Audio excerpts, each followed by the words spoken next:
Jika air laut pesisir selatan mendadak surut di malam hari dan tercium aroma melati yang bercampur anyir darah, berlarilah sejauh mungkin, karena kedua ratu gaib itu sedang saling membunuh.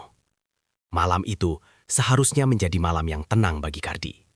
Ia hanya nelayan biasa yang mencari tangkapan untuk menyambung hidup. Namun, lautan punya kehendaknya sendiri. Angin tiba-tiba mati, suara deburan ombak lenyap digantikan oleh kesunyian malam yang memekakkan telinga. Perlahan, air laut menyusut dengan sangat cepat, menarik perahu kecil Kardi jauh ke tengah lautan yang gelap gulita. Bersamaan dengan tarikan itu, hembusan angin membawa aroma bunga melati yang sangat menyengat. Namun anehnya, diikuti oleh bau anyir darah segar yang membuat perutnya mual. Di bawah langit malam yang tiba-tiba menghitam pekat layaknya tinta, Kardi menyadari bahwa air di sekelilingnya tak lagi berupa genangan air asin biasa. Permukaan laut bergolak hebat, berbuih, dan berubah warna menjadi merah pekat layaknya darah yang baru ditumpahkan. Sebuah pusaran air raksasa mulai terbentuk, mengelilingi perahu kayunya yang rapuh layaknya daun kering di tengah amukan badai. Kardi hanya bisa berpegangan erat pada tiang perahu kayu tuanya.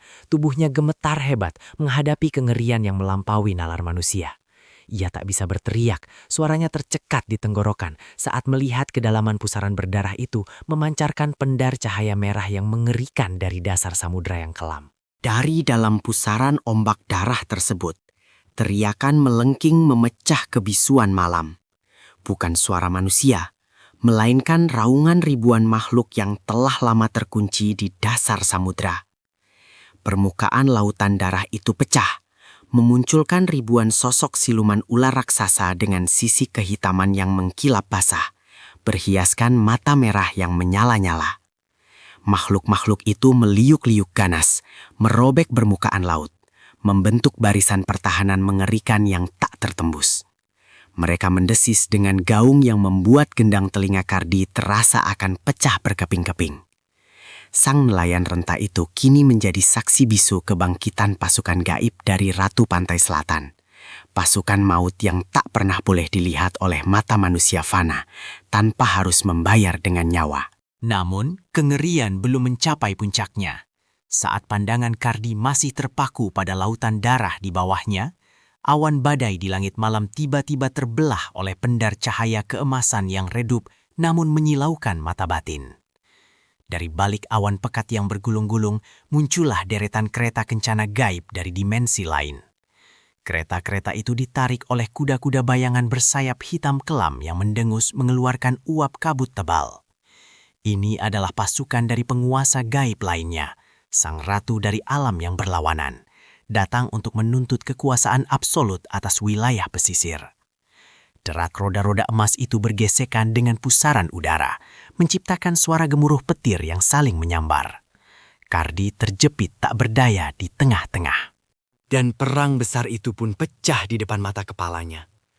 Ribuan ular raksasa melesat beringas ke udara, membelit kereta-kereta kencana, sementara kuda-kuda bayangan menerjang balik dengan kuku-kuku api yang menyala. Benturan dua kekuatan iblis itu menciptakan gelombang kecut gaib yang mampu meremukkan karang-karang pesisir hingga menjadi debu.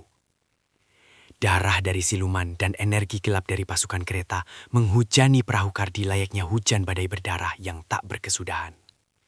Sang nelayan tua hanya bisa meringkuk di dasar perahunya yang mulai retak, memeluk lututnya erat-erat sambil merapalkan doa-doa putus asa yang suaranya tertelan oleh gelegar bertempuran.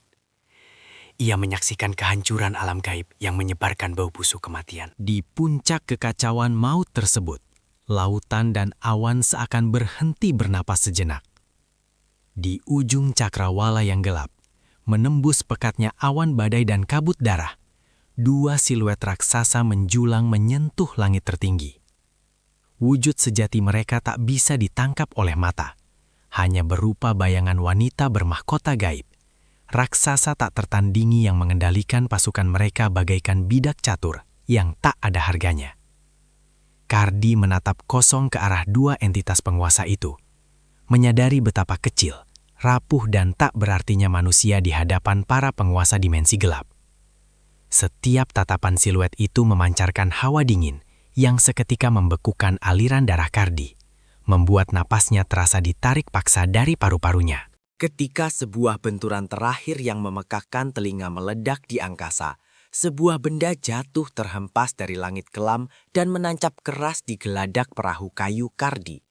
Benda itu bukanlah panah, bukan pula senjata, melainkan sebuah sisik raksasa yang memancarkan pendar emas kehijauan yang teramat angker. Sisik itu berdenyut pelan, seolah makhluk yang masih bernapas, memancarkan hawa panas yang membakar udara malam di sekitarnya. Kardi menatap benda itu dengan kengerian yang menghipnotis jiwanya. Itulah petaka sisik emas, sebuah tanda kepemilikan dari sang ratu, kutukan sakral yang tak sengaja jatuh ke ranah manusia. Siapapun yang berada di dekatnya, jiwanya akan terikat secara gaib dengan lautan darah itu untuk selamanya. Fajar akhirnya menyingsing kelabu, menyapu sisa-sisa pertempuran gaib malam itu. Perahu Kardi terdampar di pesisir dalam keadaan hancur lebur tanpa bentuk. Nelayan tua itu selamat dari kematian fisik, namun kewarasannya telah direnggut paksa dan tenggelam di dasar lautan. Ia kini hanya terduduk kaku di atas pahir pantai yang dingin, menggenggam erat sisik emas kutukan itu, dengan pandangan mata yang memutih dan kosong meratap lautan. Dengarkan peringatan ini. Jika malam nanti kalian mencium perpaduan aroma bunga melati mati dan darah di embusan angin laut, jangan pernah berani menoleh ke arah ombak.